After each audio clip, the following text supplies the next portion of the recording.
Hello and welcome to Canlis Community College. It's a rainy Tuesday night. I'm here with the guys from the Bread Lab. This is Louis Prager. Hello, Louis, our resident baker who's going to be walking us through everything tonight. Dr. Stephen Jones, man, myth, and legend of the Bread Lab up in Skagit Valley. You can nod your head to that. Yes, I think that's I'll take it. right. Yeah. It's totally cool. Take that all day long. And this is Baking 101 with the Bread Lab. We are going to take you through. Here's the thing. It's just like, we've been talking about this a little bit, and I feel like I need to get this off my chest early. There's no hyperbole when I say I have no idea how to bake. And so Brian and I, when we put this kind of community college idea together, we were like, hey, what an amazing opportunity for learning. And then he was like, yeah, you should learn how to bake. And so we've been sort of inviting on professionals, experts, sort of like these shining stars of the Northwest to kind of teach us. We just kind of feel like, a pandemic and an election and everything else going on, it's a weird time and it's a great time to be learners. And so I so appreciate you coming on the show or being our adjunct professors, if you will, sort of walking me and maybe, I don't know, a bunch of people out there through the steps of baking. So we're gonna do this step by step. A lot of you have kits out there. Thank you for coming and picking them up yesterday. That was tons of fun, kind of stressful on our end. But if you don't have the kit, no worries. I am told there are 3 ingredients to bread, and you probably have them in your kitchens, so maybe get them out. But for those of you that do have the kit, we're gonna walk you through what was in that box a little bit in just a moment or two to kind of explain. Oh, my brother is asking, who am I? Yeah, you can't assume. People know who you are. It's so rude to assume. It's so rude to assume. So that's my brother Brian Canlis on the keys over there. No, I got Jason Colt on those keys over there. Hello, Jason. And dude, it's so good to be back with you. I feel like ever since the bingo show, I've been missing this connection that we had. And my name is Mark Canlis. I used to run a restaurant. And lately, we've just been kind of doing some creative things to kind of keep the lights on around here. So as a reminder, hey, if you signed up for this, thank you so much. It is raising money for Fair Start. We are huge fans of them. I got to see Angela yesterday, and I'm just so proud of the work they're doing. But tonight, it's about the Bread Lab. Tonight, it's about the bread. And do I understand we're going to do this a little bit? So thank you for 11 minutes ago walking me through the 6 steps of baking. We're going to start with the last one. We're going to start with baking. Is that right? Yeah. But can you just tell us what's gonna happen? So we mix, we measure, we scale. What was the word you were using? So the process, you're gonna scale your ingredients, you're gonna mix them, they're gonna ferment, fold, knead during that fermentation time, then we're gonna shape a loaf, that loaf's gonna proof, and then you bake the loaf. By so proof we're gonna start is a fancy word for rise. Exactly. Right? Okay, cool. And we're going to go backwards. We're gonna go backwards. Where does the word proof come from? I don't even know. Yeah, what's up Don't with ask. proof? Yeah. It's like Don't a worry about mathematical it. thing? That wasn't in the script. I'm reading the teleprompter probably has and some it's like meaningful- proof question mark. Everything in baking is very meaningful, though. No, but we figured we had to use a little TV magic because baking can be kind of a long process. If you're a night owl, cool. You will be eating a hot loaf of bread sometime around 1 a.m. But we have a plan for that. So either you can throw this in the oven tonight if you want, after it's done proofing, or you're gonna show us what to do if it just gets too late and you want to eat it tomorrow. Is that Right. Is that right? Oh, should they preheat their ovens? No, because we got a long time. Probably not. I think that most people will probably want to bake tomorrow morning. Yeah. Or wait 3 or 4 hours to preheat. If for some reason you're feeling like a late night, you can There are some But you don't night need to owls out preheat there. your oven. While the loaf is proofing, you can preheat your oven. Okay. So no, we you do don't not need to preheat your oven. preheat the oven unless your house is cold. But let's see. So you were saying to me that this is like the perfect Friday activity because I've always wanted to be a baker, and it's not working out so much in my life. I haven't taken that first scary step. I gotta be honest. I'm totally intimidated. It's like cooking to me is like, oh, you take some food, you heat it up over the fire. You're cooking, but baking feels like really scientific to me. It feels like, whoa, you don't want to screw it up, and then So it depends. So baking pastry like cookies, that's scientific. Baking bread is more like cooking. This is more. This you're It's saying this. you I can feel just, it, you change and stuff like that. So this is. You're gonna walk us through. Anybody out there can just wake up on a Friday. We're gonna make a batch of dough, and then we're gonna make one that we could actually bake that night. Another that you could just throw in the fridge. He's going to show how to make a pizza Friday night and bread the next morning. Okay, cool. But for the sake of TV magic, let's just fast forward to the final step. Because I think we're going to put ours in the oven and we're going to pull it out like 45 minutes from now. And that's kind of the end of our show. Right. Can you kind of take us through? We'll be there in a little bit. You'll be there in a little bit. We want to take you all the way to the end process because we want to show you all the steps. And then afterwards, you can replay this when your dough is actually already proofed. You can throw it in the oven tonight at midnight or tomorrow whenever you want.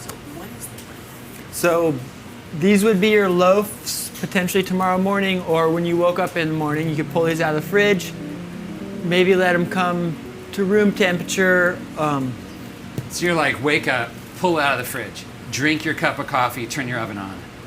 After 20 minutes. And load. Yeah, and the way, so it's gonna be. And this peel is made out of the box that your kit came in. Can we just, wait, can this camera, how do we turn this camera on? Can we get a shot of, you guys were asking if I had a peel, and I instantly thought of lemon peel.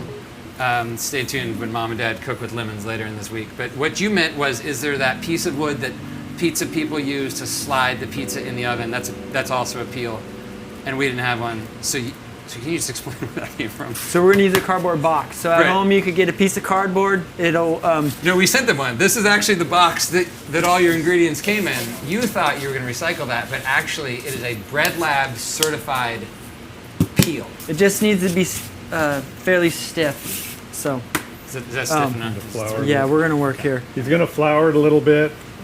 Why do you flour the cardboard? I'll show you one sec. So this is gonna, it's almost like a ball bearing. The loaf's gonna slide. Okay.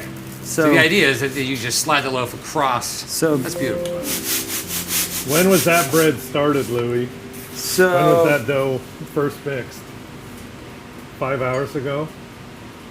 1 6 o'clock. hours ago? 1 o'clock. All right. 5 and a time half is it? hours. So 5.5 hours 6:49. later, we have that. At And- room temperature. One. Go ahead So and when score do it. you put the loaf in the oven? Like when's it ready to go in? And you're gonna press on the loaf, Oh, and when yeah.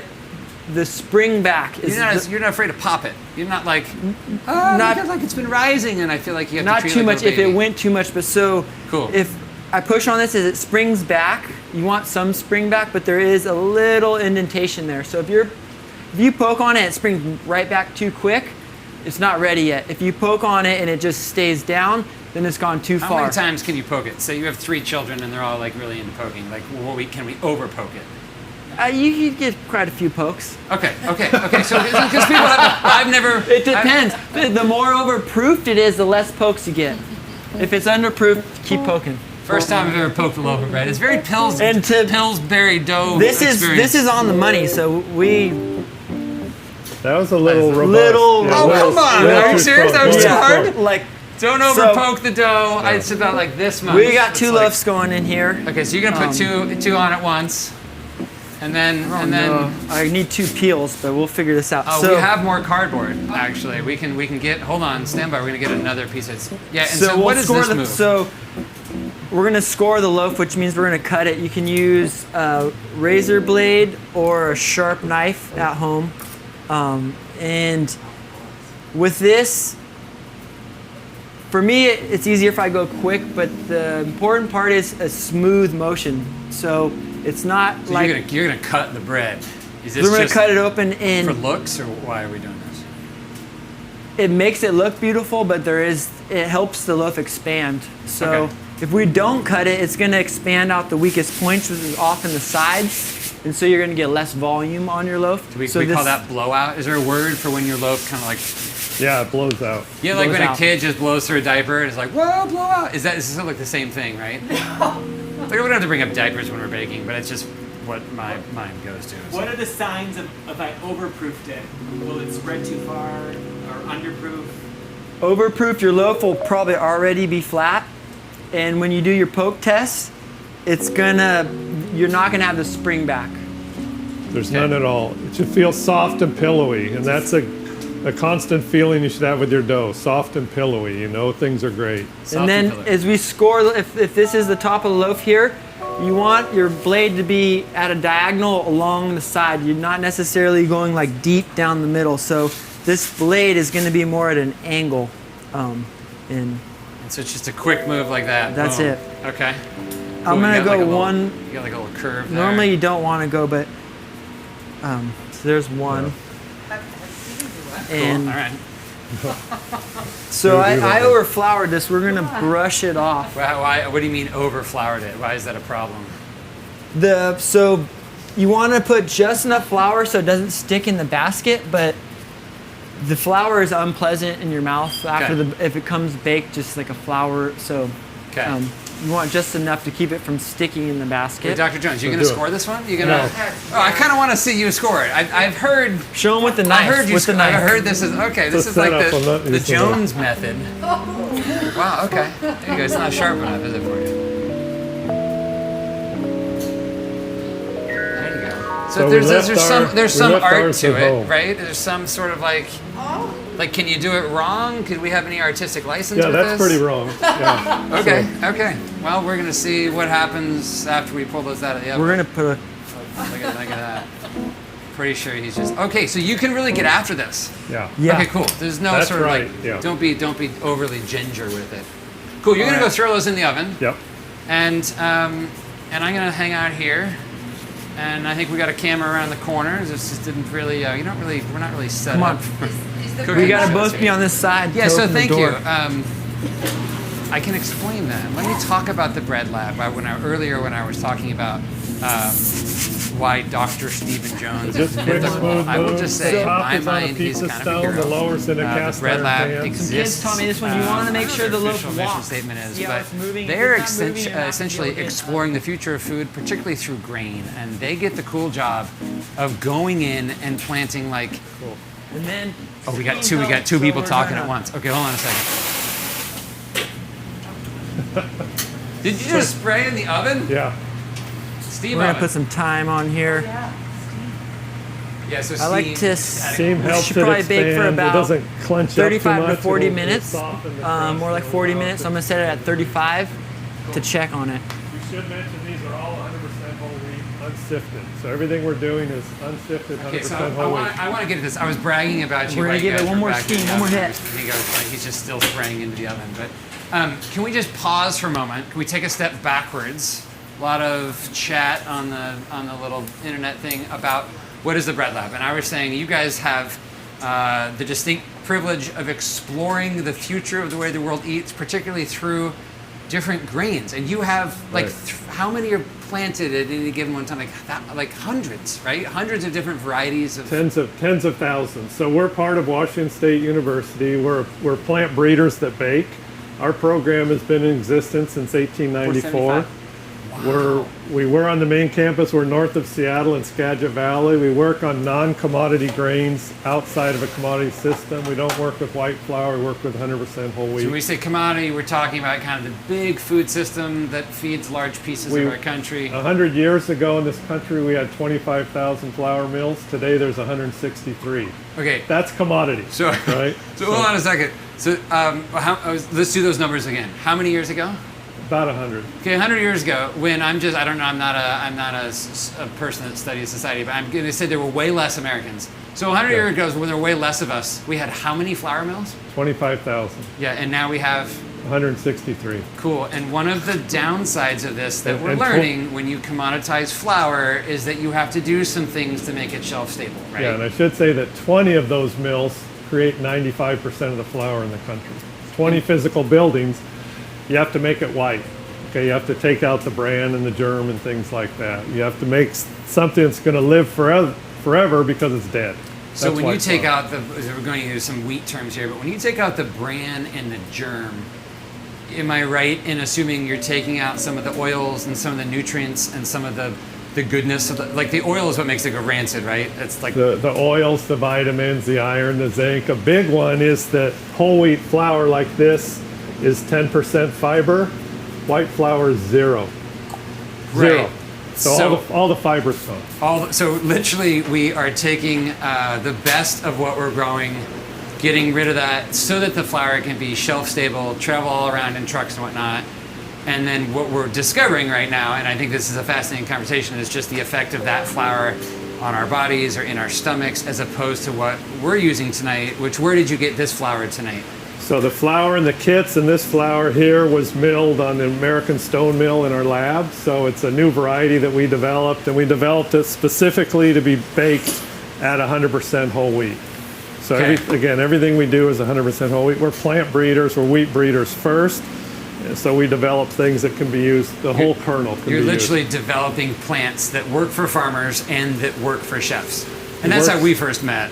Right. Yeah. It has to work for the farmer to bring the price point down. We're really interested in the affordability of what we do and the goodness of the foods that we can produce. So let's talk just real quickly about what was in this kit, because it wasn't a huge kit, and also I'm sort of stoked about what's happening here, because when I cook at home, and don't read too much into this, I love to have a drink, a cocktail. Here's what I do, actually. No, like for real, this is my jam. I open a window because I like fresh air. I light a candle. I normally pour a glass of wine or a beer or something. And all these things just make me feel like, give me a sense of place and like I'm doing something more than cooking. I throw some music on. If I can, I invite Jason over to play in the living room. It's creepy, but we're into it. And tonight we sent you some Fin River cider that comes to us from the Olympic Peninsula. These guys are, you know them way better than I, but they're growing organic fruit. They've been doing it for 15 years. They have this whole mission of connecting people back to the land. Tell me why you wanted Fin River to be in this box. So we've worked with Keith and Christy Kistler. They're the founders of Fin River. Like you said, we've been working with them for 15 years. They don't just do cider. They have a flour mill. They grow grains. They work with their community. They're working with their school systems to get bread into it at an affordable price. They're in Chimacum, just south of Port Townsend there. So they're amazing. And a lot of the wheat that we work with has been grown out there. But he has a 40-inch stone mill, and he sells flour and other things as well. All right. Steve, if I want to buy flour that the Bread Lab supports and has their heart behind, where should I go buy flour? Fin River Grain Company sells it. Online, or do you have to go to They sell it online for Okay. sure. There are 2 mills in Skagit Valley, so Fairhaven Organic Flour Mill is doing ours. But it takes some work. It's not easy to find. Like my local QFC probably won't have. More and more it's getting into the Seattle area. It depends where you are. So, and it depends where you are in the country too, right? So there are a lot of regional mills. And I want to say this What to we- all the beer drinkers out there who think that like King that Arthur. cider isn't cool Yeah. until you have tried this cider. Like, it's remarkable. It is so complex and so balanced and so nuanced. So do not write cider off just because you tried some cider 11 years ago and thought it wasn't cool. Like It's the world amazing. of cider is like exploding Yeah, in rad ways. Okay, so we sent you some cider. So King Arthur we work with nationally. So that, and Mark and I were talking earlier that the idea is just start baking and then figure out the flour. Use what flour you can get. Use what flour you have. Go to work your way towards 100% whole wheat, but just use flour. If you're baking at home, you're using 20 fewer ingredients than you are when you're buying bread in the store. Wait, 20. 20 to 30, yeah. So if you 20 pick to up 30 ingredients. yeah, and all We're gonna- those are non-food. Mark said you need 3 ingredients in bread. You may need 4 if you use starter or yeast, right? So But, can we get into that? Because here's what we sent them. We got a lot of questions. We sent this in a box. You guys pulled it out. You wrote us some emails, and you were like, "What the hell is in this jar?" We're gonna get to that. Mine, I have actually named Dr. Jones. Hold on a second. I'm actually It's gotta be strong, I mean, though. I figured that's like a thing of honor. We all name ourselves. I'm gonna name mine Dr. Jones. Is that a cool? But It's here's the amazing, thing with yeah. starter, I can keep this going like for a long time. Forever. We got to feed it, right? And so we're Forever. going to do that because a lot of the starter at home is currently Just hungry. like the real Dr. Jones, you have to feed it. You just okay. Cool. So we sent you some starter. We sent you a scale. If you're into coffee, baking, cooking, or anything precise, you gotta have one of these. You're gonna love it. So many recipes right now and recipe books right now are using scaled out measurements as opposed to what I grew up with, like teaspoons and tablespoons and cups. So we sent you a scale. We're gonna be using one tonight. We'll also translate that for you into cups and whatnot. And then we sent see you. your bread? What do you call this thing? Does this have a name? That's a dough scraper. A dough scraper. We sent you one of these. Dough or bench scraper. That's a proofing basket. Proofing basket, Banatone, if you want But I to. noticed if you don't have one of these, I love what's going on here. Talk about this thing. Colander. Colander Colander. for grapes and pasta and You whatnot. could even use a bowl. The advantage of this is it's going to breathe a little bit, so it'll help the loaf dry out a little. And that's just a kitchen towel. And then these are kitchen towels. Okay. And why do we need one of these? This is like the vessel that we're going to keep our dough in. Is that right? So we have this dough here. It's very sticky. Okay. And we're going to shape it, and then we want it to grow. This is going to support the side so it doesn't become like a puddle as it grows. Okay. And it helps us get it into the oven. All right. So hold on. We got some people following on. I might have jumped ahead here. Should we start with scaling this stuff out and mixing? And can we make some dough? Let's do it. Is it time to do that? So if you're at home, Yeah. we should have stalled long enough for you to get all three ingredients out. We're gonna make some dough, and I'm excited about this. I don't know how this is gonna work. So what do I need? A bowl? A bowl. A bowl. Does it have to be a metal bowl? Could be a wooden bowl. Can it be a bowl like chef's fancy bowls? Anything or that holds flour. Anything that holds anything flour. that holds It should flour. be fairly large. It helps if it's not. It helps to have a little bit of a not straight sides on it. That'd be a square bowl, wouldn't it? Be like a box. Yeah. Don't use a box. Don't use a box. Use a bowl. I need a bowl as Use it. well. I got one for you. Look, I got an extra one right here. Look at that. Here we go. All right, so let's mix some dough. Right after that, I have this dough that's ready to go. And Okay. When did you start that one? that one was started at about 3:30. So it's over 3 actually hours it's ago. a little bit. This It's you're gonna past being this ready. You're gonna shape. Yeah, right. we're gonna shape this. So for those that haven't turned on their scale, right, you hit the power thing on the right, and you can choose any bowl you want, and then make sure you press the tare button. Is that right? Am I saying that? Using that Yes. Is it tare? Is it Tara? Tear. What are Thank you you. using that little Tear. bowl for? Well, I don't know. It's the first one I grabbed. Dr. Jones is not happy with my bowl. I'm intimidated having you here. You know, it's like working with greatness over here. Okay, so I'm gonna. How much flour are we using? Oh, I see. You put the whole big bowl. You on. know, I don't know what's Okay. the recipe. No, I'm in. I'm totally in. I doubled the recipe that was given out with the starter kits. So, So how much are we using? Do you suppose? I'm going 770 grams. 770 grams. 770 grams. Yeah, 5 so cups. this is scaling. We're gonna scale ingredients, weigh them. If you don't have a scale, I'm gonna quickly read the formula. About 5 cups of flour, a little bit less than 3 cups of water. And I would say warm water. And 2 tablespoons of salt, and a big handful of sourdough starter. 769. And you could do between 760 to 770. It's 770. Oh, okay, here we go. No, we got 770 grams or 5 cups ish in the bowl. There's a chance that some of the kits didn't get a recipe card.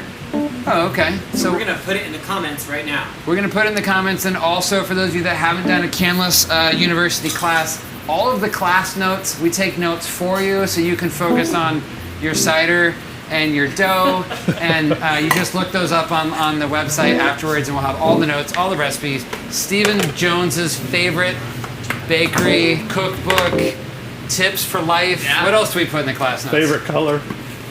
Favorite color? What is your favorite color? Blue. Okay. What are we doing? So we got the flour. Let's go 20 grams of salt. 20 grams of salt. All right, thank you. Thank you. And let's see, and I need my little bowl back. 20 grams of salt. And also, while I'm figuring this out, can you talk about, you were saying earlier how Dr. Jones, my starter, is hungry. And I think a lot of people who are pulling these out of their kits also have hungry starters. You were saying if you roll it around and it kind of is liquid like that, then you know you got to feed him. Right. I don't want to keep the good doctor waiting. How do I feed the starter? All right, so we're gonna shift to feeding starters first. Oh, sorry, am I throwing us off? Stand by to go? one. We're gonna feed Whatever starters. we want to do. Let's feed No, the I starter want to and then make let's dough. mix some dough. Can you tell I don't know what I'm doing? I want to make dough, and we're coming back to feeding the starter. Yeah, we'll come back to Okay, the cool. starter. Yeah, that's cool. No, you can tell me what's up. I'm used to it. So- How much salt? So that is the salt, 20 the grams starter, salt, 20 grams and of the salt. flour. and then Now you're you're gonna gonna add the want water. I was really excited about the feeding the Dr. Jones starter. And I just say you can't kill your starter as hard as you try. Just feed it. But you really can't kill it? You can. Oh, come on. Yes, you can. Well, I guess you could, but a lot of people say their starter died. It probably didn't. Just feed it, and just if feed you're- with an equal amount of flour and water, and just sort of bring it back to life. It should look like that. So, Steve, you'd say for people who have experimented with like plants at home and they keep killing their plants and maybe they don't have the green thumb, they should start with starter. Because if you can Start keep with a starter. starter alive, For me, I keep it in the fridge, and I'll feed it the day before I'm going to use it. okay, So is it you'll see- easier or harder to keep alive than a goldfish? Say like a house betta fish. Easy. It's easier than a fish. So you guys, here's the thing. If you're trapped at home, you feel sort of the quarantine coming on you, you need a friend, and you're not ready to commit for a plant, a house plant, or a goldfish, you can just get starter. That's People do how that. much water do I need? 730 grams. 730 grams of water. So what hydration is that? This is 90%. So this is 90% water by weight. When you hear hydration, that's a pretty high hydration. Louis will talk more about that. So go ahead and start mixing, Louis.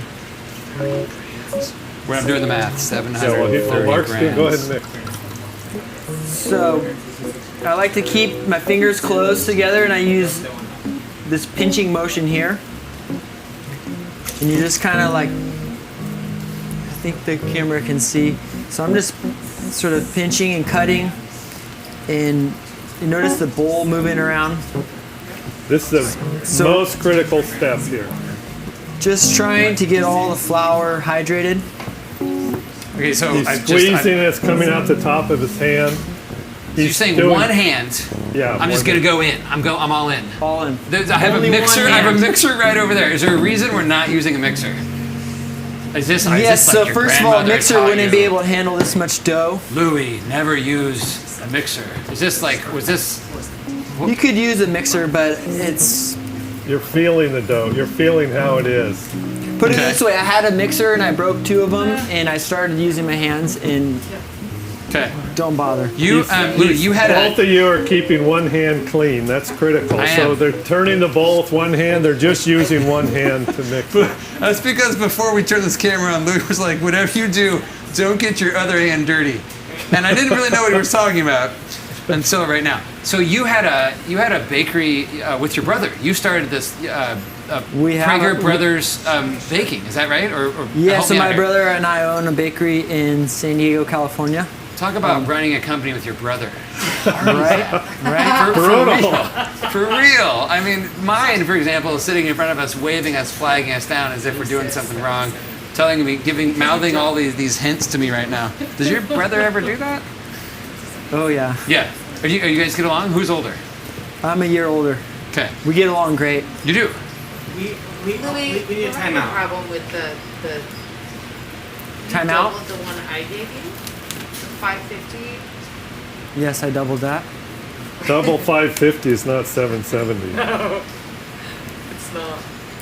Yeah. Well, it's double the amount of dough. So we'll give them the formula here. Yeah, so we I will. did. So the loaves in the oven are right off that formula. Right doubled. They were really stiff. They should so just- They should adjust just it. use what we gave you. Put Use a little what, extra water. Yeah. So Wait, that's so a great segue What we to talked about water. with So dough and- there's all these numbers, but you want your dough to feel soft, and that's something that I think is important. Yeah, how soft? Like, am I too soft here? So the That's thing is, we perfect. gotta.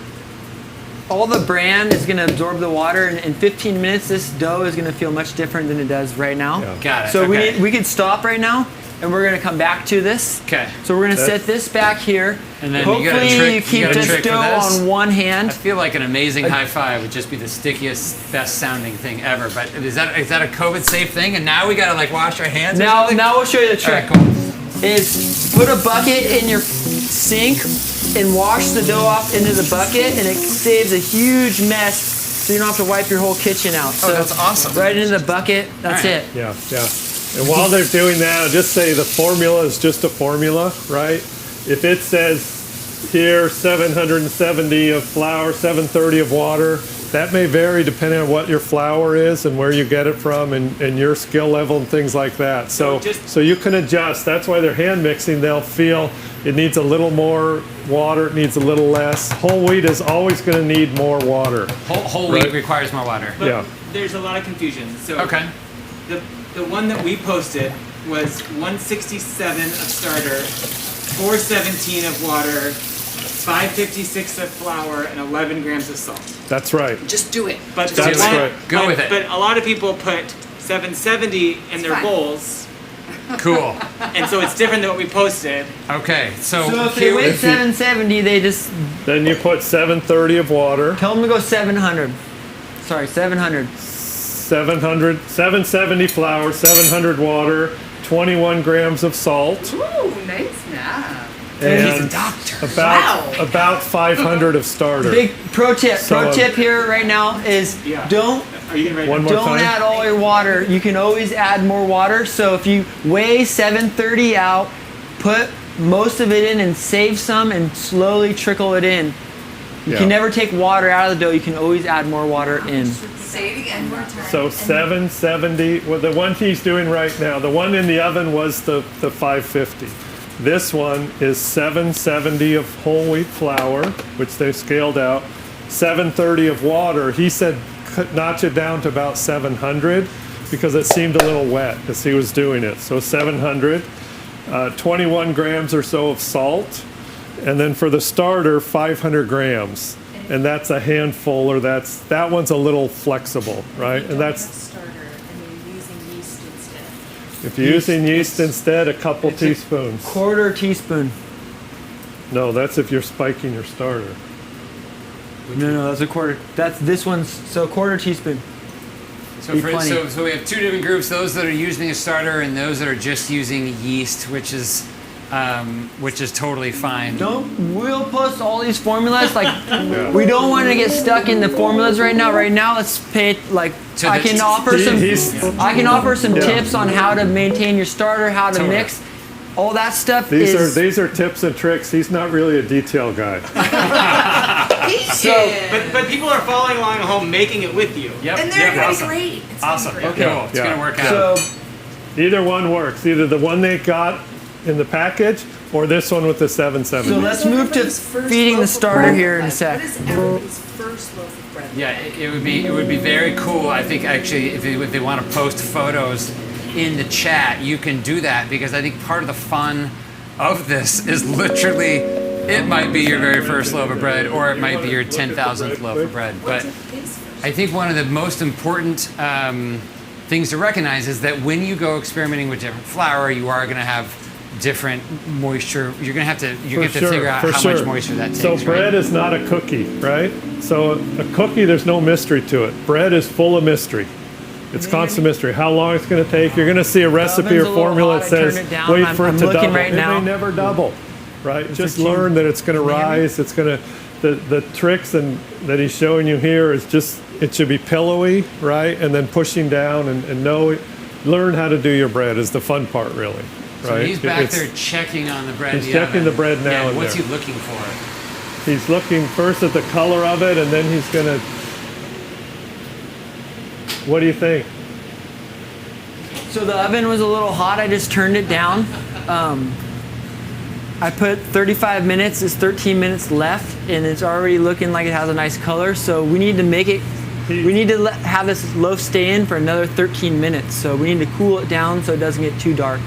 So I turned the temp down and let a little steam out. He doubled it. He didn't double it. So 550 but it's looking doubled is great. not 770. End result. All right, how's it looking? Because he added more water. Oven's a little Yeah. hot. They just. So you turned the oven down. Did you spray any more? Did you spray any more water in there? For those that don't have a sink right across from the oven, you could just throw a little cup in there. You could right? throw a little cup of Yeah. water in. You could put Be a careful. sheet pan and put a couple ice cubes in there. That's Okay. one way. One way to get steam. Um, But right now, you think the oven's a little hot, and what are you looking for? If someone's looking into their oven, how do they know? Oh man, that's like a little like what was your telltale sign? So the telltale sign is I know that loaf needs to bake for 35 to 40 minutes. Okay. And there's 13 minutes left, and it already looks like it's ready to come out of the oven. Got it. Okay, so you're trusting the time, and you're like, wait a second, the outside crust is looking done, so you know the And our that's oven's a little hot. style is his well-fired kind of look Sure. too. So now he's going to pre-shape, then shape the loaves. You started this one at 3:30, right? Yes. All right, So so that's 3.5 hours into it. Now he's going to shape, and he's going to let it proof in the baskets just like we did, that's and what then my that'd dough's be gonna lovely. look like 3.5 hours from now. After and- you fold it a few times. All right, Pick and it then, up a little, Louis. and how do I know when it's ready to be shaped? It went about 3.5 hours at room temperature. It's kind of pillowy. It looks alive. Sometimes it may have big bubbles coming out of it, but you just look how pillowy and soft Gorgeous. that is. Oh, it's gorgeous. Yeah, Yeah. it's amazing. Like I And kinda, again, that's 100% whole wheat, and you'll see when that bread comes out of the oven. It's pillowy. It's kind of fun to touch. And like it's really sort See of gratifying. these sort of big air bubbles? Yeah, is that a good thing? No, that's a sign of over fermentation. So it's good. It's just you you know, It's alive. It's alive, right? it'll be No. fine. It's going to be fine, but if it's So over These are the things fermentation. to watch. Are you gonna have a bigger crumb in that bread? Is it gonna be airier, or like what happens? Like it doesn't mean you throw it out, right? It just means the loaf is It's gonna. perfect. It's beautiful. It's beautiful. It's beautiful. But if you're a perfectionist, maybe It'll you be would have. beautiful. It'll be Maybe beautiful. okay. So when you said Now he just slows it. Now he'll have it shaped for a shorter amount of time. Okay, so here's my question, Dr. Jones. I took this right, and I made my dough. It was very gratifying, and then I set it. Where in the house? Does it need to be like in a warm spot? Do I put it in the fridge? Do I put it like under the warm lights, like on my oven? No. So Do I it's a good hold way it to like kill a it. chicken? Hold it like a chicken. Like so keeping it warm?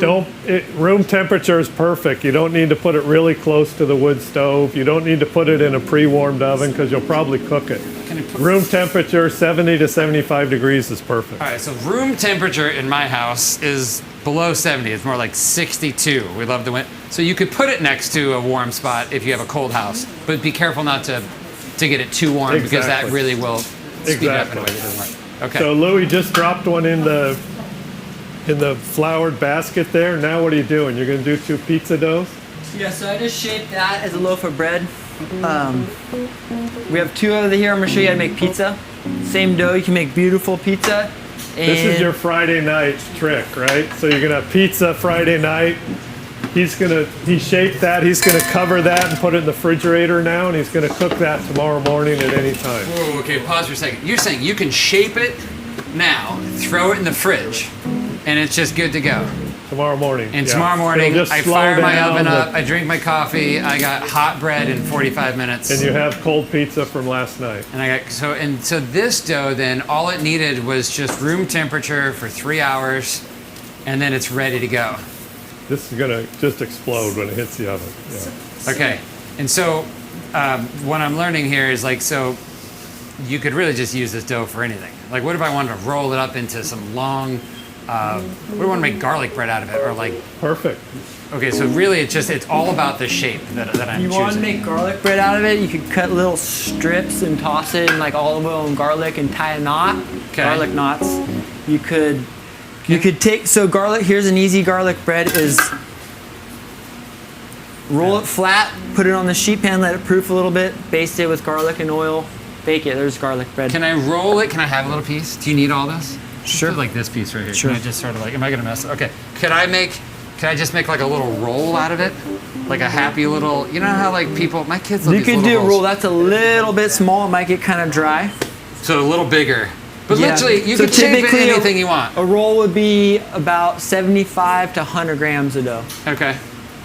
So That's right, Mark. Just experiment with stuff like that. So I think again, this is what's really cool. Like for those of you that have, I got kids at home, I think the message here is, the point of bread is like, look, we're starting from the very beginning of sort of the beginning of food in a certain sense, and so you have this freedom to kind of do what you want with it. Is that true? Like you're saying I can't really screw this up. 30 dough is grams, very by the way. versatile. You can do many things. That's why. So we're gonna. not big enough. I'm using a rolling pin here, and I'm gonna put it on a sheet pan. And you can make a pizza on a sheet pan. And I'll also show you how to stretch one by hand that you would put on a piece of cardboard or a peel and peel into the oven like you might see at your typical pizza shop. So All you're doing is Roll- just obviously covering. You could do that on a cutting board. You could do that. So let's go back. So there's some questions on the recipe that came in the box. If we just go back through that again, that's Sure. correct, right? So the formula there is just go with that one. Do it. Do it. They didn't. Is it messed up? If you didn't, it's not messed up. Don't worry, it's bread, right? It's going to be fine. If you use this one with the 770 and the 730, that's fine What if too. they didn't So have enough starter? if you didn't have enough starter, it's just going to take longer to ferment, right? So the beauty of sourdough as opposed to yeast is you just add more time. If it's not pillowy and growing, just leave it longer. Let it ferment longer. So Dr. Jones, Add talk time- about that a add little bit. time So as when we an say ingredient. when we say sourdough, what we're really saying is, look, we started this starter, right? And which is really where we get the complexity of a sourdough bread, right? So Right. this little booger's been going for 3 or 4 days. We actually started it. Crystal, our pastry chef, I think started it 5 days ago in a big. We put it in by the fireplace because it's been cold in the restaurant a little bit. And we got it going. Then we put it in these jars, we put it in the box, we sent it to you. And all the while, all those natural yeasts in the air have been going. And if you got yours and it looks a little bit like this, it needs a little more flour to kind of keep it going. Is that right? Like For sure. For Okay. sure. That it needs to be fed. And that turns into the pre-ferment. So your starter, they call the mother, right? So Yes. that is what you're going to take some out the night before, right? And that formula has that, right? So the night before, you take some of your starter and you make the pre-ferment, Okay. which is a type of starter, and that's what we're putting in to our formulas here, to our recipes, correct? Is that how it was stated in the thing? Cool. Yeah, right, Louis?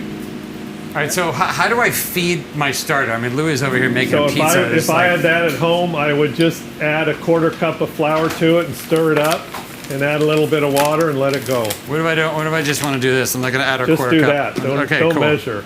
And then then I and use then a butter knife and I stir it up. and then just kind of stir it up. Yeah, and then let it go, and I don't within have a- 6 I don't have a hours, it's butter gonna knife, but it's maybe gonna I can, explode, right? Maybe I So can get one. Here you go. I think over there we got one. Okay, cool. Yeah, awesome. I would do that, and then I'd let it go for a couple hours, and I put it in the fridge. You can leave it in the fridge for at least a week without feeding it. If you're gonna bake on Friday night, take it out Thursday night, add a little flour to it, get it alive again, and then just start going. So Right, everything so, is. So if it gets, this is my starter, if it gets kind of runny or if it looks kind of too liquidy, then maybe that's a hint that it needs feeding.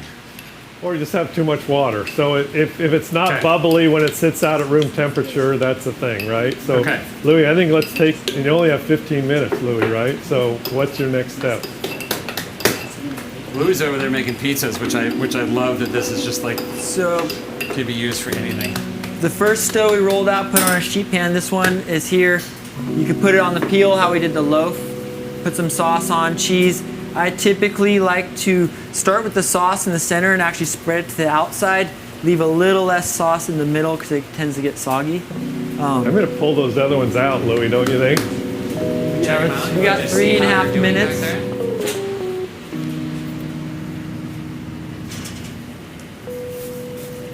How do they look?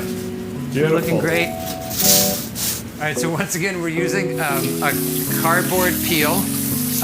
If you have a wooden peel, awesome. But the advantage of this, of course, is that you just can flour the peel, and the dough's gonna slide off easily into the oven. We're using a pizza stone, which it transfers heat into the bread. Maybe a little more evenly and more quickly, but you could also just use. Could you just use like a baking sheet? Is that Sheet pan a sheet pan to bake with the loaves. to bake with the loaves? A sheet If you pan, didn't have, we have a one pizza stone. loaf that is on. You can use a cast iron pan or a. So this loaf was baked on a cast iron pan. Okay, but you would recommend instead of doing a sheet pan. Wait, what's up with the tapping?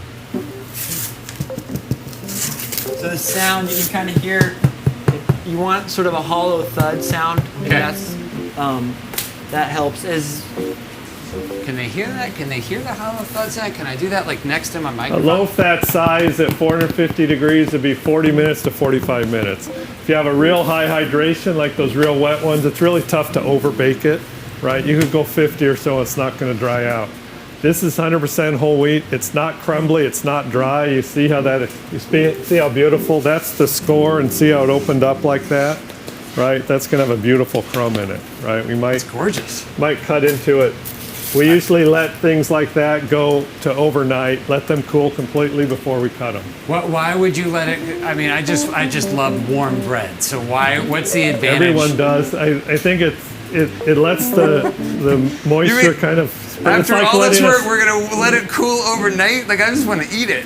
That's not We'll cool. cut into it. It's like letting a steak rest in a way, Okay. right? And then it also doesn't. It cuts more cleanly. It's not going to be gummy, especially if you have a very high hydration. So if you're entering a baking competition, you want to let your loaf rest for 24 hours, cool. If you're in my house, we're just gonna eat it. Or here's the thing. Maybe this is what we do. You make 2 loaves. You eat one. You let the other one rest. You take it to your neighbors. You're like, behold, look, I've become a baker during That's COVID. what we'll do. Isn't this amazing? But Is I'm there a just saying, for serrated people knife? with children, ain't no resting, folks. This bread's like filled this whole kitchen with amazing smell. So what are you doing now, So- Louis? And do you want to this- put that one pizza in the? This is our dough we mix and it needs a fold. So Okay, so we're gonna go back in time for a second. So you and I, we made this Here's our dough. dough, right. It's been sitting out for 15 minutes. How do you know that it needs to be folded? Okay, I think it looks kind of. Or are you just saying, hey, 15, 20 minutes, you need to fold your dough? So it definitely. So if you look at it, it looks like a big shaggy mess. We're trying to get this smooth looking. So if you look at some dough that's actually developed, the gluten's developed, it's fermented, it's shiny, it's smooth. We see So the difference there in that top camera, right? So that's as the gluten comes together, you start to get the shininess, and that's what's capturing the air. This is all shaggy. We also know it needs to be kneaded because it's just see what you did there with the knead. part to of be the kneaded. process. I like So that. if you don't mind putting a little water in there, Yeah. one of the Cut it. How much water? Yes!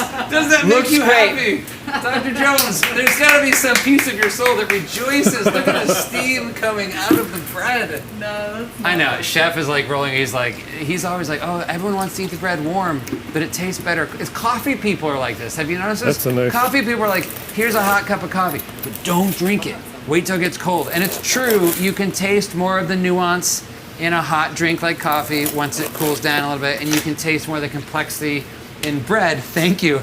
Once it cools down. But also, there's a piece of your ever-living soul that wants to eat steamy bread. So Awesome. I'm taking the dough, folding it over, and folding it on itself. The water helps the dough so it doesn't stick to your hand as much. And so what this is doing is it's developing the gluten that your loaf's going to start to come together, and that the gluten's what's going to capture the air and allow you to create like a big, nice loaf of bread. What temp is that oven again, and how long do we cook it for? Between 450 to 480, about 30 minutes, 30 to 45 minutes. Or 450 at 40 to 45 minutes. Okay, so What? how often will we have to fold the dough? You're going to do this about 3 times during fermentation.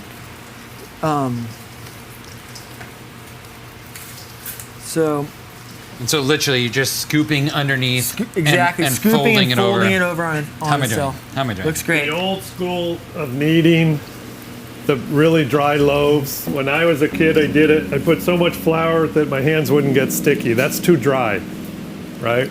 That's not a good way to make your bread. So if I get the You dough want on my sticky. hand, I did it wrong. Is that right? Like it shouldn't stick to your hand. No, that's okay. That's okay. It's okay, it does. Wet on wet. Okay. Wetting So then I just do Yeah, this you can a wet dozen your hands times. instead of flour them. Right? Got it. It's a good way Okay. to do it. Because if you flour it, you are changing the moisture ratio, and you run the risk of a dry bread. You're drying it out. How am I doing? Looks great. So we'll let that rest. We're gonna do that 2 more times. As fermentation goes on, your loaf's gonna get more and more air. You want to be more and more gentle with it. So we're still early on in the fermentation, so we can kind of work it a little more. Okay, so for those at home, they're gonna do it 2 more times. This show's not gonna go that long. When would you recommend they do it again?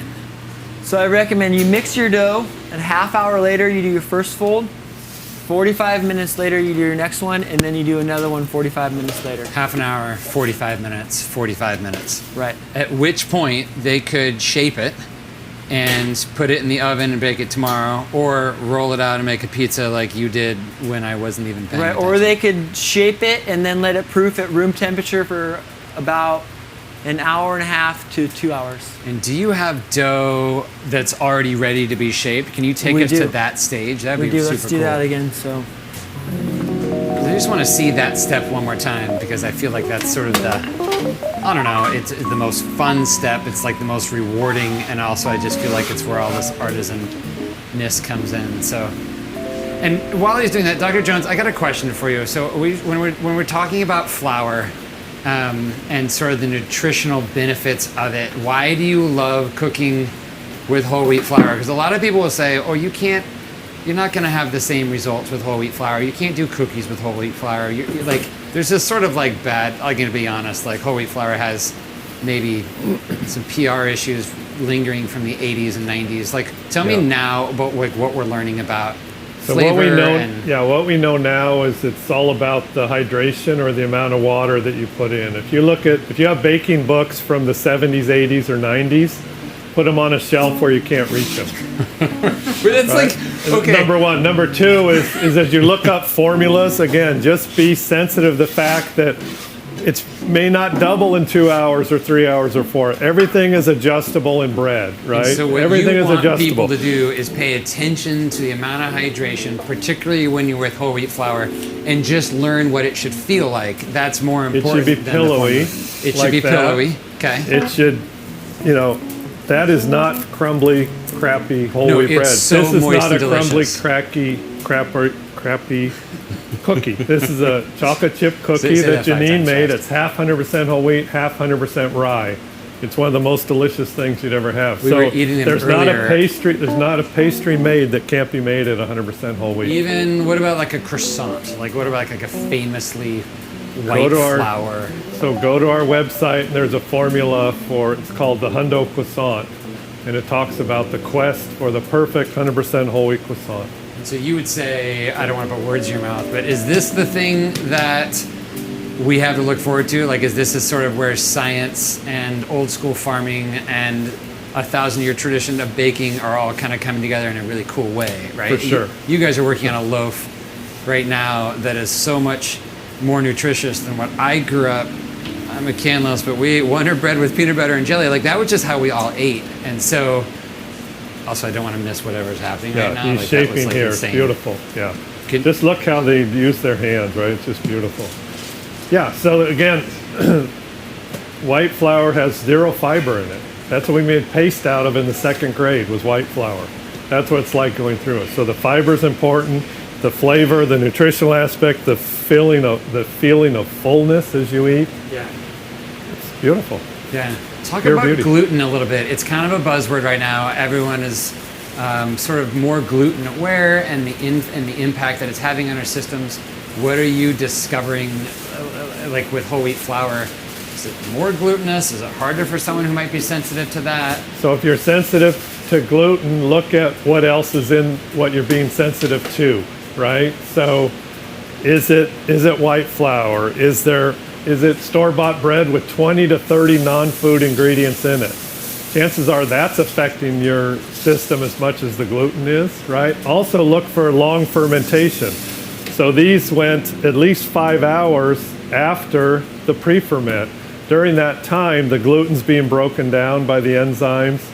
the phytates are being broken down. Everything's being broken down through fermentation. If you're eating things that aren't fermented, and he's rolling in oats right there right now. Okay, so hold on. We could pause the long fermentation, but essentially you just roll that on a wet cloth Right. to add a little moisture to it so that you could roll it on oats and they would stick to it, and then you could stick it in that cool little... Yeah, and you could roll it in banana bread thing. seeds or whatnot. I did this because these oats are actually going to help it from sticking in the pan. So Oh. after you shape your loaf, That's not for flavor or roll- looks. That's it literally helps- it like helps for replacing flavor and Pam. looks, but it's kind of a dual purpose thing. Okay. You don't Um, spray your things with Pam.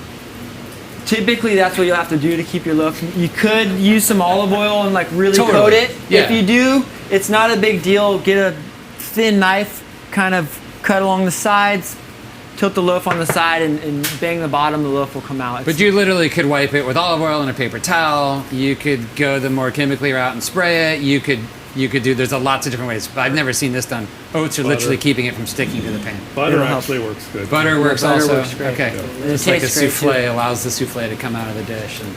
Okay, so hold on, just quickly. Go back to gluten. A long fermentation is breaking down those glutinous strands. So you talked about overproofing. So if we mixed your dough and just let it sit on the counter for 2 days, Right. it would make a brick. It wouldn't rise because the gluten is all gone. The gluten's being digested by the enzymes and other things within there. So we're doing a balance between the gluten is still there and active enough, and the air is being produced by the bacteria and fungi. That's when we bake. Got it. Right? Okay. It's proofed just perfectly. You let it go further, all the gluten's gone. So fermentation breaks down the gluten. The longer keep you the- ferment the bread, the less glutinous impact it might have For on sure. a system that's sensitive. to And that. then on the contrary, store-bought bread in a plastic wrapper went from dry flour to cooled and sliced in that plastic wrapper in less than 2 hours. There's no fermentation. Got it. Okay. So there's no that's- fermentation. The gluten's whipped into a frenzy. They bake it, you eat it, and it's got 20 non-food ingredients in it. Which- that can't be good for you. It likely isn't. Stay tuned 20 years from now when our kids think we're nuts for eating all that stuff. Yeah. Okay, I want to take a quick, Louis, I want to take like a quick, how you doing on the 11 steps that you just did. So 1, you shaped the bread, right? Yeah. So 3 hours after fermentation, we at 30 minutes we folded it. At 30 minutes again we folded it. At 45 minutes after we folded it, and then we got to see you do the shaping process. And at this point, you're shaped. You're in.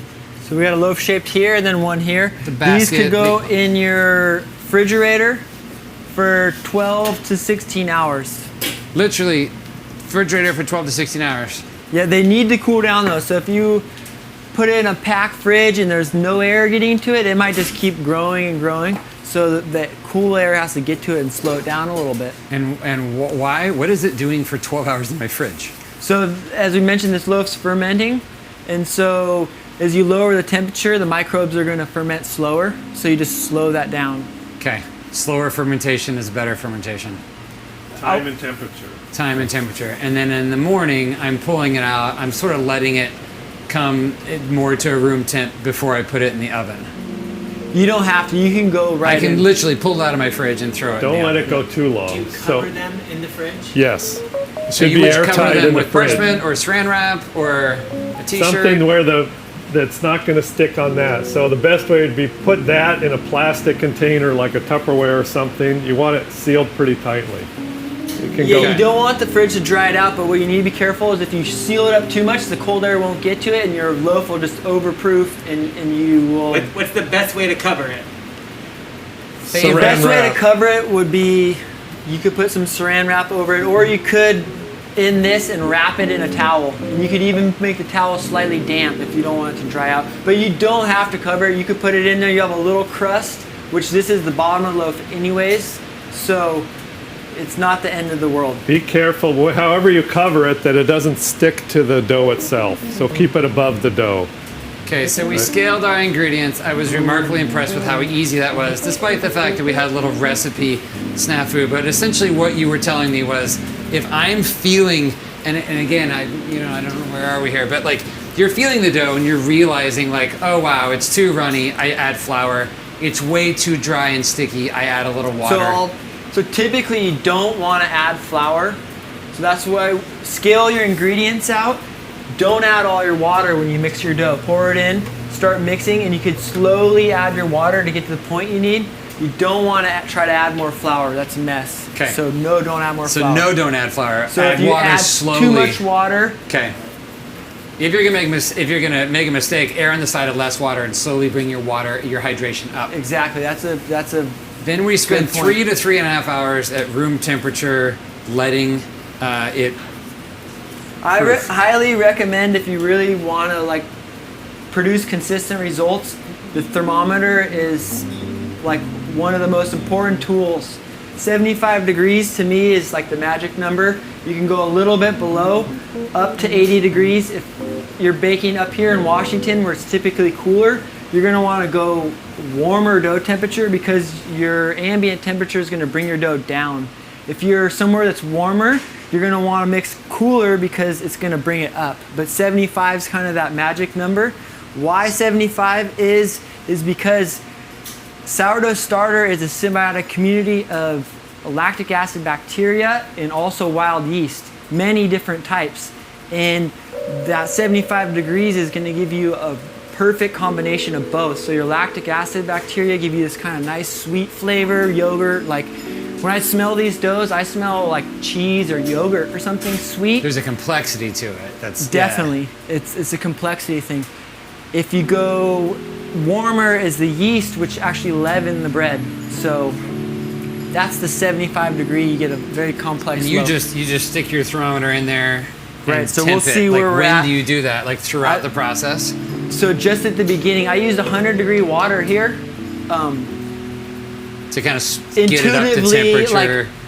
And to me, that's as a baker, and what like I realized is nailing dough temperatures. So a baker stands, if you're about to mix 200 pounds of dough or you're mixing this, you need the dough temperature to be nailed to Show make how that consistent changed, results. though. So You just- let's see what I did. Let's see how we did here. 73. So it probably was 75 and it cooled down through here. What I would do at home, instead of just, so first of all, plastic works better because it insulates. This metal bowl is cold. Leaving it under this is a cold refrigerated counter. piece of stone. Right, so probably I not do the best place to things keep it. like there's tricks. Take your dough if your house is cold. It's in your plastic tub. Put it in another plastic tub, cover it. It's gonna keep it insulated and your dough is gonna ferment much better. That's, to me, commercial bread versus artisan bread. Artisan bakers are fermenters. We're just like brewers or winemakers. We understand how to ferment dough. That art has been lost. And as Dr. Jones mentioned, they whip the dough, they don't ferment it, they put a bunch of chemicals in there to manipulate the process so they can just go straight baking. The beautiful thing is the fermentation creates all those products. Right. The problem is it takes time, and industry is not willing to wait. They're not willing to use Show time. how that's changed since you first mixed it. Right, so Now it's this smoothed out. smoothed out, and we're gonna do it again, and it's gonna get smoother. So So, fold it now. So we got- I'm gonna get a little You want some more water. water? Yeah. Here you go. So that's that shaggy kind of sticky thing that they just what's happening here? mixed. Just see how it changed, and look how it's strengthened too. So he's going to lift it up, and When you you'll say see. strengthen, you mean the gluten is Yeah, holding it holds it together in a Before, way. when you were mixing, Mark, it kept falling apart in your hands. Yeah, Now but- it's cohesive. And that's what you're looking for. Exactly. So Okay. now he's going to pull it out. This is a real important step. See how it's pillowy, right? And this just in This the, is the folded. 45 minutes. Like we haven't even That's given it right. the full 3 hours. That's right. You just see how that's changed and how pillowy it is right now. He can fold it on itself, tuck it under, do all these things. So the dough is sticking to itself because the gluten is like pulling itself together. So you might do all this and then you go to bake your loaf and it's all stuck in your basket. There's two things. Maybe you didn't put enough flour, but most often your gluten's not developed enough. So the loaf's not pulling into itself and it's kind of like this and it's stuck on the basket. So that's like a sign of your gluten's not developed. If you get a flat loaf, it could be also because of that. Just lift that up and show people that after 45 minutes what that looks like. Yeah, already. I'll Yeah, show that's another developed. kind of test as bakers we like to do is we call it the window pane test. So you can kind of so we're kind of getting a little window pane here. mean, is that a good thing or a bad thing? You're This just is a saying, good thing. So this is showing that the gluten's come together. and That's going to even capture 40 air. That's which is 45 insane. How, minutes. like I can see the light through the dough. Right. And then, so That the window stretchier pane. it is, the fewer window panes. Like good pizza dough, you can stretch that thing all the way out, and it doesn't break. And that's the gluten's holding. The gluten, to me, gluten can do this, and there's like one other. Plastic and gluten are kind of the two chemicals that make a polymer that can capture air. It's pretty remarkable that gluten can do this, and to make it a villain is and it's not good for us and all this. It's not the gluten, it's the process, it's the lack of fermentation, it's all the chemicals put in bread. And isn't it true that we're taking some good stuff out of the grain, which actually helps our bodies sort of process some of that too? Is that 100%? so? I'm just watching you form that, and I'm like, I know that's way harder than it looks, and we're not going to get a chance to sort of do that with them. But is there one piece of advice when that could, like, can you over shape it? Can you touch it or handle it too much, or do you want to just kind of do this quickly? How much time do we have? We have like 7 minutes, and we have to do a few question and answer also inside of that. So Do we want to go to question and answer? Brian says there's a million questions. No, you go ahead and do shaping, and then Well, are you ready? Can I make a 1 minute speech? Yeah, please. we can hear you. A 1 minute speech. Ladies and gentlemen, a Yes. 1 minute speech from my brother. As the guy in the comment thread tonight, thank you. Hey guys, we're really sorry. We know that a lot of the boxes didn't have recipe cards, which was confusing. And then we know we gave different recipes, which was confusing. Thank you for your patience and grace. We're trying our best. It's super tricky, but what I keep hearing about bread is that it actually can still work. If you don't have enough starter, just proof it longer. You can always make it work. It's gonna work. It's gonna work. And your first loaf is always terrible. Always terrible. It's always It's terrible. You're They're all bad. doing the first one with us, so you Yeah. can figure this out on your They're own. gonna Get get a lot better. better. Like this is the first step is always the hardest. But like step this to has been take. a tough one to follow along, but thank you all for your patience and grace. And we'll follow up. And Wait yeah, and there's see gonna us. be notes. We'll probably post them tomorrow and recipes and so much cool. more to come. So I want to just do the shaping thing one more time because I think this is like such a cool part of it. And can you walk us through, like, can you actually say what you're doing while you're doing that? Sure. So your dough's fermented enough, it's ready to shape. You put a little flour on top, put a little flour on your countertop, workbench, wherever you're working. You can, if you don't have a plastic scraper, something like this works. I would kind of get it stuck out of the bowl just on the sides. Flop it onto your workspace So here. you're not pulling it out with your hands. You really want to flop it Right, upside you're down. trying loaf. to preserve all the air. All that air from the fermentation is flavor, and Okay, that's inside the dough. You don't Yeah. want to like stretch it out. Okay. so. So this is This where the is scraper 2 loaves comes of in, bread. right? Right. I'm gonna cut this in half. And it's not a ton of flour you're throwing on top. It's just a little bit to keep it. Right. Like and- Dr. and Jones, you were saying earlier, don't cover it in flour. Here's the simplest way you can think about shaping a loaf of bread. We're gonna do a round. So think of it as a square. You're gonna stretch it a little bit this way and a little bit this way and fold it in. Same thing here. A little this way, fold it in. Same thing. So like Same long thing. and out, and then So fold make a that square. over. They're gonna roll it over. And you're pretty much there. You can kind of make it a little more of a ball, but that's it. From And there, don't overdo it. You're saying don't like try to make it all perfect and whatnot. Don't overdo it. Okay, just keep it simple. Keep it simple. Or if you want to play with it more, make more dough and just make lots of these. Yeah. Don't just sit there and That manipulate goes it. in here upside down. So this is going to be at the bottom of the basket. For Oh, someone, got if it. you wanted to make a longer loaf, start here, and then we're just gonna roll it towards ourselves. And you're tucking it in each time. You're kind of like pinching that in Yeah. and pushing it. Okay. Kind of like, and then Sealing it here, you're just rolling it over, and I'm just getting it to seal together. Scraper there. From here, I flour this. You could put a little flour on the bench here. Roll your loaf in the flour, and then into your. I just have this impression that when I do this, it's not going to look that good or be that easy. But I think that's the fun part is just like to get into it and go after it and roll them up and throw them in the oven. That's the whole part. Yeah. The whole mix up with the formula is like so minor because the process is everything. We can get you a formula and all that. It's We'll put the it in the class process. notes. Yeah. So just the takeaways is you're fermenting grain. Temperature is important. Yeah. Water. You want it to be a soft dough.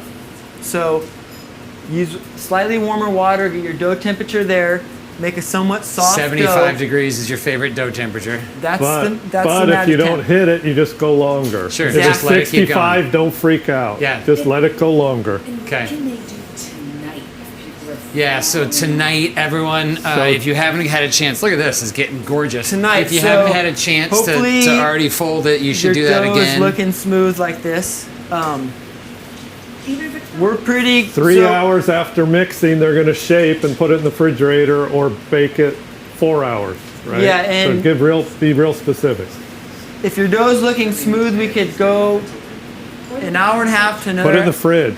Yeah, so it's very flexible. There's not like these hard cutoffs. So, for instance, if you put it in your fridge right now, Okay, you might have to let it sit out longer tomorrow morning. okay. Or just throw it in the oven. Just do it, right? Yeah, it's Tell them what to do. Yeah, be specific. So Yeah. what we're learning is, so there's a lot of options here. Just So be- for me, yeah. like, here's the thing. I'm going to put you a scenario. I'm going to bed at 11 tonight. I am not staying up past 11, all right? So this is my dough. So you would recommend, and we're almost like an hour in. So I'm going to fold this again. And then at the 3-hour mark, I'm going to shape it. so I'd say we can go 2 hours. Okay, 2 hours. That's going to put us, So because we'll- of most people, that's going to put us at 10 o'clock. So 10 o'clock, I'm going to shape this. I'm going to put it in my basket, and then I'm going to throw it in the fridge. I loved what like how you this. covered it with like Yeah, something. Throw that in the fridge. Some Perfect. little cover is cool, not too much cover. You're going to throw it in the fridge. In the morning, I'm going to wake up, make my tea, preheat my oven, pull that sucker out, stick it in, and I'm good to go. I'm And then eating- we'll rewind to the beginning of put it on the cardboard peel, yes. sliding in the oven. Yeah, so sharp remember knife that cut. peel is a really cool trick. It allows you to slide this beautifully crafted dough off of what you've got it on, like your cutting board, and into the oven. And again, that can be on a pizza stone. That can be, on a pan or- sheet tray like this, or anything. But So but that's the movement is to slide it in like that, and you can pull it off from the peel. So just one more time, really specifically, is they mixed from scratch dry flour, water, salt, and starter 45 minutes ago. Within 3 hours or so, they're going to do this step here. They're going to shape. They're going to put it in a pan. They're going to put it in a basket. They're going to put it in a basket like this. They're That going to one is- cover it. If you stay up later, 2 hours from then, throw it in the oven. If not, throw it in the fridge right away. Get up early, preheat the oven to 450 for at least an hour with the pizza stone in there. Take this out right out of the fridge and put it on there, or take it out and let it sit on the counter for half an hour. Do you agree with that? Yes, and hopefully we saved a little bit of starter. We didn't all use it in our bread. So that's the number one thing is save a little bit of starter. I want to run through the refreshing of starter because is very important. And So a tablespoon of starter's enough. Yeah, right? so you don't here's a need a clean gallon of it. If you saved a tablespoon, little that's bit. plenty. tablespoon here, slightly warm water, a little So you're not flour. measuring. You're just doing this by like Just what do it. what it looks like and Right. what it feels like. Okay. Right. So you start with a tablespoon of your starter. You put it in some warm water, a little We're bit gonna of flour, mix it together here. and then we can get that top down so they can kind of see sort of what that looks like as you're doing it. So And this is key just to keep the starter alive. Keeps and you the can mother going. So Yeah. you can just and it's only going to get more delicious kind of the longer this thing goes. and then I use a butter knife just because it's easier to wipe off. Practical. so that's there. Yeah. Back to temperature between 70 and 80. If you can keep it between there, you're in a good range. If you start to get too cold, things really do. Like if you mix this and it's 60 degrees, your starter is not going to So grow. you just leave your starter out on your kitchen counter. So I don't. So I don't care about temperature. So I cover it and throw it in the fridge. Again, it's just completely wide open, right? So Louie's a production baker. But at home, don't freak out about your starter. Okay. You can do just what he did and put it in the fridge, and 5 days later take it out and refeed it, and then make your pre-ferment. If you didn't save any starter, can you use the dough as start? Like Yes, You yes, can. great. talk about that. You Okay, can, cool. Yeah, how do we do that if we used all the dough starter? has salt in it, so you want to sort of refresh it quickly. But Okay. yeah, or even if it's that, Use 3 times. So if I just did a tablespoon, use about 4 tablespoons of dough. So 4 tablespoons of dough, and then I'm gonna add some warm water, I'm gonna add some flour, and just mix it up the way you did. Yes. You're gonna be precise about it. Dr. Jones is gonna leave it on his front patio. There's, in the there's fridge. no hard Honestly, rules. too, if you had just that much starter left, that around the rim, that's enough to restart it. Oh, even just what's left in Yeah. the jar is probably enough to get it A going. quarter of a teaspoon is enough. Wow, okay. It's very vigorous. Right? Irrelevant And it's of- time and temperature. Irrelevant of temperature, your starter should double. After you feed it in the morning, it should be twice as big. If it's not, then Yeah. change your process. And in the notes, maybe warm it up. In the notes for tomorrow, we'll distinguish between starter and pre-ferment. You use your starter to make a pre-ferment, which is a new batch of starter, right? So you always have your mother starter. You're always pulling out of that and making a new starter for the bread, if that makes sense to everybody. Dr. Stephen Jones, Louis Prager, thank you. As a note about tomorrow morning, I'm sure right after 8, you'll be doing aerobics with the Pacific Northwest Ballet. I'll be baking bread and doing aerobics at home. We got all kinds of stuff happening tomorrow. We're at the Seattle Art Museum tomorrow with KEXP tomorrow. Later in the week, we're going to be cooking with Mom and Dad, doing some Kansas classics. But right now, I just want to say thank you so much for coming down from the Bread Lab up in Skagit Valley, for being with us and supporting Kansas Community College, and for walking us through this. It's super cool to be with you, and I couldn't appreciate it more. Well, thank you, thank you. Mark. Yeah, you bet. So you guys at home, enjoy the hot bread. Thanks for being here. And that's a wrap.